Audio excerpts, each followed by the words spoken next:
राम राम, जय हिंद। अभी तुम लोगों ने सुना होगा कि बिहार जो पुलिस की वैकेंसी चल रही थी, बिहार पुलिस की, उसका भी पेपर लीक हो गया फिर से। बिहार पुलिस की वैकेंसी का पेपर लीक हो गया। अब यार, ये जो पेपर लीक की प्रॉब्लम है ना, ये सिर्फ बिहार की नहीं है। ये सिर्फ बिहार की नहीं है, जो सबसे ज़्यादा ये इस समय शिकार है वो है राजस्थान। और राजस्थान में वैकेंसी आती है नाम मात्र की, पढ़ने वाले हैं ढेरों। तो ये जो पेपर लीक की प्रॉब्लम है, ये एक राज्य की नहीं है, ये उन राज्यों की है जहाँ के मैक्सिमम लोग आते हैं तैयारी करने के लिए, जिसमें कि टॉप 3 पे है यूपी, बिहार, राजस्थान, सबसे ज़्यादा पॉपुलेशन वाले स्टेट्स। और एमपी में तो खैर भर्ती ही नहीं आती है इस समय, पता नहीं क्या हो गया है, तो एमपी की बात नहीं करेंगे।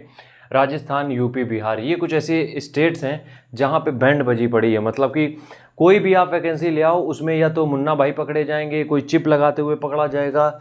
जबकि ऑनलाइन परीक्षा करा दी गई थी कि सोचा था कि सब सही हो जाएगा, किसी का थंब इम्प्रेशन मैच नहीं होता, किसी दूसरे लड़के से मैच हो जा रहा है। ये चीज़ें आज से नहीं हो रही, ये बहुत सालों से हो रही हैं।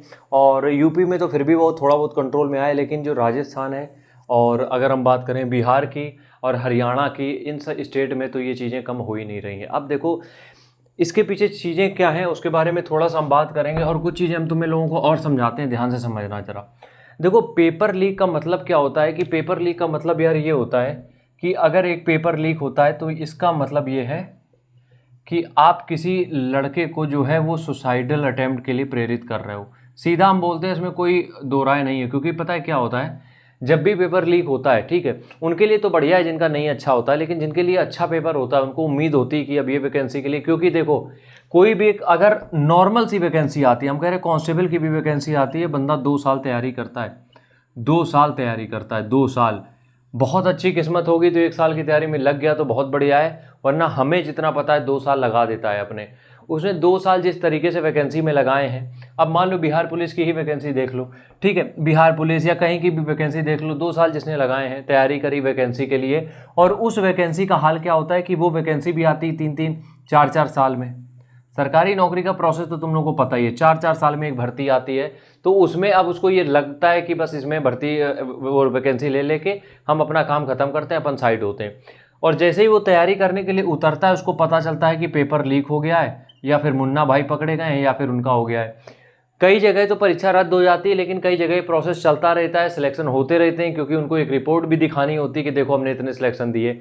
तो ये सब चीज़ें हो क्या रही हैं, ये सब चीज़ें हो रही हैं उन स्टूडेंट्स के साथ जो पूरी तरीके से डेडिकेटेड है, उनके साथ, जिनके साथ नॉर्मल है चीज़ें कि मतलब उनके लिए तो पेपर आए जाए, उनको कोई लेना देना नहीं, सिर्फ फॉर्म भरना, उनके लिए तो कुछ नहीं है। ये उनके लिए एक तरीके का तुम सुसाइडल अटेम्प्ट देने की कोशिश कर रहे हो, जो कि इतना सीरियस एस्पेरेंट है। 2 साल उसने तैयारी करी, जिस एग्जाम को कंडक्ट कराया आपने फेल कर दिया। हमें समझ में नहीं आता है, भारत में टीसीएस जैसी कंपनी है, समझ रहे हो, लीडिंग कंपनी है टीसीएस। एक वर्ड की हम बात बता रहे हैं, रिलायंस की, जो सॉरी, रिलायंस की नहीं, गलती करना, सॉरी, माफ़ी देना। टीसीएस जो है वो वर्ल्ड की मतलब one of the best companies में आती है, जिनकी मार्केट ग्रोथ बहुत बड़ी है, मतलब मार्केट इनकी बहुत बड़ी है टीसीएस की। उसके बाद भी ये एक एग्ज़ाम ऐसा, मतलब अधिकतर तो उन्हीं के पास टेंडर होते हैं, उसके बाद भी ये लोग एक एग्ज़ाम ऐसा कंडक्ट नहीं करा सकते हैं जो कि किसी में चीटिंग ना हो, कहीं पेपर लीक ना हो, एक एग्ज़ाम नहीं करा सकते हैं। तो इसके पीछे कहीं ना कहीं रीज़न पता है क्या होता है, यहाँ पे रीज़न ये होता है कि ऊपर से ही चीज़ें गलत आ रही होती हैं। कई बार तुमने देखा होगा जब पेपर लीक होता है तो कौन पकड़ा जाता है, पेपर लीक में सबसे पहले धरे जाते हैं मुन्ना भाई, मतलब कि सेटलर्स, जो सेटल करते हैं कि हाँ तुम 10 लाख लाओ, तुम 5 लाख लाओ, तुम, ये सब कहाँ से आते हैं, ये सब सिर्फ, देखो अब कहना तो नहीं चाहिए लेकिन हम बताते हैं। जैसे कि कोई भी थाने में तुम गए, ठीक है, तो इंस्पेक्टर डायरेक्ट तुमसे घूस नहीं मांगता है, तुम्हें क्या होता है कि कांस्टेबल के द्वारा घूस मांगी जाती है कि लाओ तुम लाओ, कांस्टेबल मांगते हैं तुमसे।